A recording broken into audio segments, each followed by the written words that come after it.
नाकाम पाकिस्तानी आशिक सुसाइड करने के लिए भारत में गुस्सा युवक। भारतीय फौजियों को उसे सीमा पर ही रोकना था।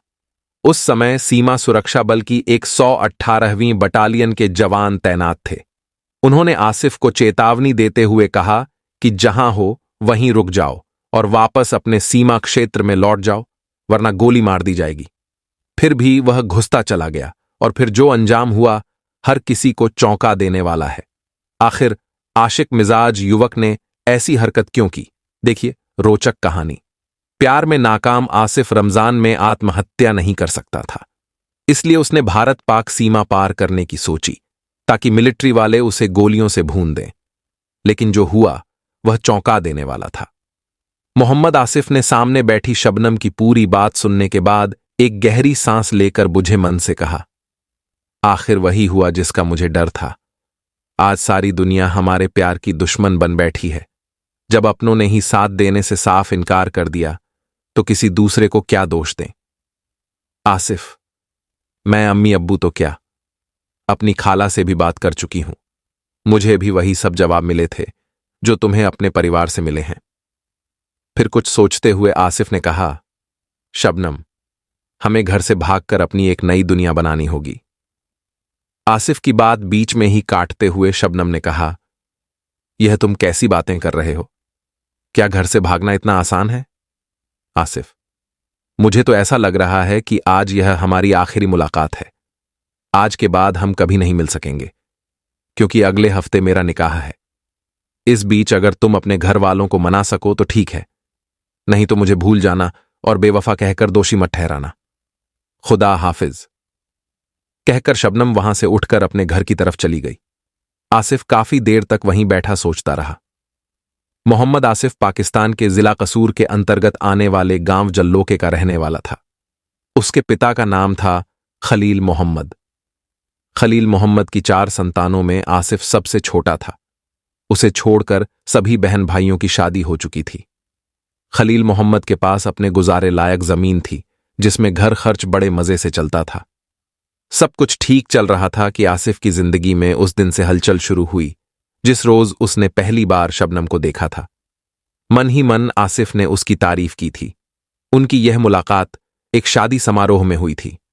शबनम की एक झलक देखते ही आसिफ अपना दिल हार बैठा था। वह सोचने लगा कि अगर यह खूबसूरत लड़की उसकी जिंदगी में आ जाए तो जिंदगी बन जाएगी। जब मन में उसे पाने की चाहत ने जन्म लिया तो उसने अपनी हमउम्र मामू, खाला आदि की लड़कियों के माध्यम से शबनम के पास पैगाम भिजवाने शुरू कर दिए। वह जल्द से उसके नजदीक पहुंचने की कोशिश करने लगा। चूंकि वह उसके बड़े भाई हमीद की साली थी और आसिफ शबनम को पाने के लिए बेताब हो उठा। उसकी चाहत को देखते हुए शबनम भी उसकी ओर आकर्षित हो चुकी थी, यानी आग दोनों तरफ बराबर लगी हुई थी। जल्द ही आसिफ को शबनम के निकट रहने का मौका मिल गया। शादी समारोह के बाद सभी रिश्तेदार विदा होकर अपने अपने घरों को लौटने लगे, पर आसिफ के बड़े भाई हमीद को उसके ससुर ने कुछ दिनों के लिए अपने यहां रोक लिया। अपनी भाभी से जिद करके आसिफ भी उनके साथ भाई की ससुराल में रुक गया। एक तरह से वह शबनम के बिल्कुल करीब पहुंच गया था। घर में गहमा गहमी का माहौल था। घर के बड़े अपनी बातों में मशगूल रहते थे तो बच्चे और किशोर अपनी अलग मंडली जमाए बैठे थे। ऐसे में आसिफ और शबनम को अपने अपने दिल की बात कहने का अवसर मिल गया।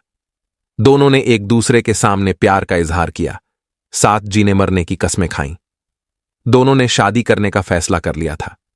शादी का फैसला करते वक्त दोनों ने यह बात सपने में भी नहीं सोची थी कि परिवार वालों को उनका फैसला मंजूर होगा भी या नहीं। दोनों अभी अपने प्यार की पींगे पूरी तरह बढ़ा भी नहीं पाए थे कि शबनम के अब्बू को उनकी प्रेम कहानी का पता चल गया। शबनम पर तो जैसे आफत का पहाड़ ही टूट पड़ा। इसी बात को लेकर ससुर और दामाद में भी कहासुनी हो गई। हामिद अपनी ससुराल से नाराज होकर अपने गांव लौट आया। उसने अपनी बीवी को भी सख्त ताकीद कर दी थी कि अब वह अपने अम्मी अब्बू को भूल जाए। आसिफ और शबनम के प्यार का घरौंदा बसने से पहले ही उजड़ गया। आसिफ और शबनम ने अपने अपने तरीकों से इस रिश्ते को कायम रखने के लिए बहुत कोशिश की, पर दोनों परिवारों की जिद के आगे उनकी एक नहीं चली। शबनम के अब्बू ने शबनम का रिश्ता कहीं दूसरी जगह तय कर दिया था। जल्दी ही शादी का दिन भी आ गया।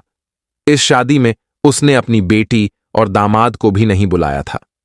मोहम्मद आसिफ ने बड़ी बेबसी के साथ शबनम के घर की तरफ देखा। चारों तरफ जगमगाती लाइटें जल रही थीं, चहल पहल दिखाई दे रही थी। घर और आसपास के पेड़ों में लगे लाउडस्पीकर पर पंजाबी गाने बज रहे थे। वहां से 100 मीटर दूरी पर आसिफ एक जगह अंधेरे में बैठा था। वह नहीं चाहता था कि कोई उसे और उसके दर्द को देखे। जिसे देखना था वह अपनी खुशियों में व्यस्त थी। लाउडस्पीकर पर बजते गाने आसिफ के दिल में तीर की तरह चुभ रहे थे। अंदर ही अंदर बेचैनी खाई जा रही थी। बारात धीरे धीरे शबनम के घर की तरफ बढ़ रही थी। आवाज की तेजी बढ़ती जा रही थी, जैसे वे सारी आवाजें उसकी तरफ आ रही हों। ढोल वाले के हर डंके की चोट में जैसे शबनम चीख चीख कर कह रही हो, मैं जा रही हूं आसिफ, तुमको छोड़कर। मेरी शादी किसी और के साथ हो रही है, अब मैं तुम्हारी नहीं रही। आसिफ धीरे धीरे वहां से उठा और खेतों की तरफ जाने लगा। वह इन आवाजों से दूर जाना चाहता था, बहुत दूर। काली अंधेरी रात में वह कहां जा रहा था उसे पता नहीं चल रहा था। वह तो बस चले जा रहा था। उसके मन में उस समय एक ही धुन सवार थी कि जितनी जल्दी हो सके बोझ बनी इस जिंदगी से छुटकारा पाकर सुकून हासिल कर ले। वह चले जा रहा था, पर शहनाई की आवाज उसका पीछा नहीं छोड़ रही थी। उसने अपने कदमों की रफ्तार और तेज कर दी थी। वह शबनम के गांव से दूर आ चुका था। आवाजें उसका पीछा कर रही थीं। उसने अपने दोनों कान बंद किए और वहीं बैठ गया। अचानक उसने अपना मुंह आसमान की तरफ उठाया और चीख चीख कर रोने लगा, जैसे खुदा से शिकायत कर रहा हो। अपने भीतर कितने दिनों से दबा कर रखे आंसुओं के भंडार को वह आज जी भर के निकालना चाहता था। वहां न कोई सुनने वाला था और न कोई कुछ कहने वाला। वह रोता रहा, रोता रहा, तब तक जब तक जहर भरे सारे आंसू बाहर नहीं निकल गए। मन हल्का हो गया तो फिर से शबनम की यादों को समेटने लगा था। इसके पहले कि शबनम की यादों में पड़कर कमजोर हो जाए, वह अपनी जगह से उठा और तेजी से एक ओर बढ़ता गया। आसिफ रात भर चलता रहा। उसके पैरों में बिजली सी तेजी थी, मानो वह जल्द से जल्द अपनी मंजिल पर पहुंचना चाहता हो। सुबह के करीब 5 बजे वह भारत पाक सीमा के हुसैनी वाला क्षेत्र फिरोजपुर बॉर्डर के पास पहुंच गया। वह एक पल के लिए वहां रुका और आसपास देखकर वहां का जायजा लेने लगा। जब दूर से उसने 2 देशों की सीमा को विभाजन करने वाली तारों की बाड़ को देखा तो उसकी आंखें चमक उठीं। किसी सम्मोहनवश वह लगभग दौड़ता हुआ सीमा पर लगी बाड़ की ओर लपका। सीमा के दोनों ओर दोनों देशों के सुरक्षाकर्मी हाथों में आधुनिक हथियार लिए बड़ी मुस्तैदी से खड़े थे, पर आसिफ सुरक्षाकर्मियों की नजरों के सामने से बिना भयभीत हुए अल्लाहू अकबर कहता हुआ सुरक्षा तारों को पार करने लगा।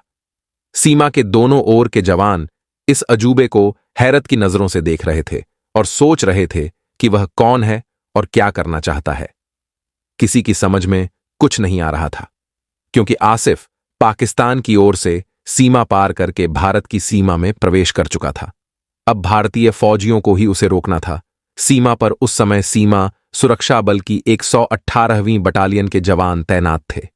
उन्होंने आसिफ को चेतावनी देते हुए कहा, जहां हो वहीं रुक जाओ और वापस अपने सीमा क्षेत्र में लौट जाओ, वरना गोली मार दी जाएगी। सीमा सुरक्षा बल के जवानों की चेतावनी का आसिफ पर कोई असर नहीं हुआ। वह अपनी धुन में तारों को पार करने की कोशिश करता रहा। थोड़े से प्रयास के बाद वह अपने इरादों में सफल होकर भारतीय सीमा में प्रवेश कर गया। भारतीय सीमा में प्रवेश करते ही सुरक्षा बलों ने उसे घेर लिया। एसआई राजवीर सिंह, हवलदार अरविंद कुमार, अशोक कुमार, सिपाही जुगल किशोर और पीएच डेविड ने आसिफ को गिरफ्तार कर अपनी हिरासत में ले लिया और यह सूचना अपने उच्चाधिकारियों को दे दी। सीमा सुरक्षा बल के आला अधिकारियों और अन्य सुरक्षा एजेंसियों ने आसिफ से जमकर पूछताछ की। किसी हारे हुए जुआरी की तरह आसिफ ने अपना दिल खोलकर जब अपने नाकाम प्यार की दास्तां सुनाई तो सभी दंग रह गए। आसिफ ने अपने बयान में बताया कि उसे विश्वास था कि सीमा पर उसके द्वारा की गई इस हरकत के बदले जवान उसे गोली से उड़ा देंगे और वह दुनिया से मुक्त हो जाएगा, क्योंकि रमजान के पाक महीने में वह आत्महत्या जैसा गुनाह नहीं कर सकता था। इसलिए उसने सोच समझकर जवानों की गोली से अपने प्यार के लिए शहीद होने की सोची थी। अपनी नाकाम मोहब्बत के सदमे की वजह से उसकी जीने की इच्छा खत्म हो गई है। सुरक्षा एजेंसियों की पूछताछ के बाद अपने अधिकारियों के आदेश पर एसआई राजबीर सिंह ने आसिफ को जिला फिरोजपुर के थाना ममदोह की पुलिस के हवाले कर दिया। थाना प्रभारी रछपाल सिंह ने आसिफ से पूछताछ करने के बाद बताया कि नौजवान मानसिक तौर पर परेशान है। उससे सभी पहलुओं से पूछताछ की गई है। युवक की तलाशी लेने पर उसकी जेब से 1200 रुपए की पाकिस्तानी करेंसी और 2 नींद की गोलियां बरामद हुई थीं। पूछताछ के बाद थाना प्रभारी रछपाल सिंह ने आसिफ के खिलाफ 28 मई 2018 को इंडियन पासपोर्ट एक्ट 1920 की धारा 3 और फॉरेनर एक्ट 1946 की धारा 14 के अंतर्गत मुकदमा दर्ज कर उसे अदालत में पेश किया गया, जहां से उसे जिला जेल भेज दिया गया। यह कहानी बताने के पीछे हमारा उद्देश्य किसी की भावना को आहत करना या परेशान करना नहीं है, बल्कि आमजन को सावधान व शिक्षित करना है। आपको यह कहानी कैसी लगी और क्या सीख मिलती है, कमेंट बॉक्स में जरूर लिखिए। आपको किस तरह की कहानियां पसंद हैं, वह भी बताएं, ताकि भविष्य में उसी तरह की कहानियां प्राथमिकता से लेकर आएं। धन्यवाद।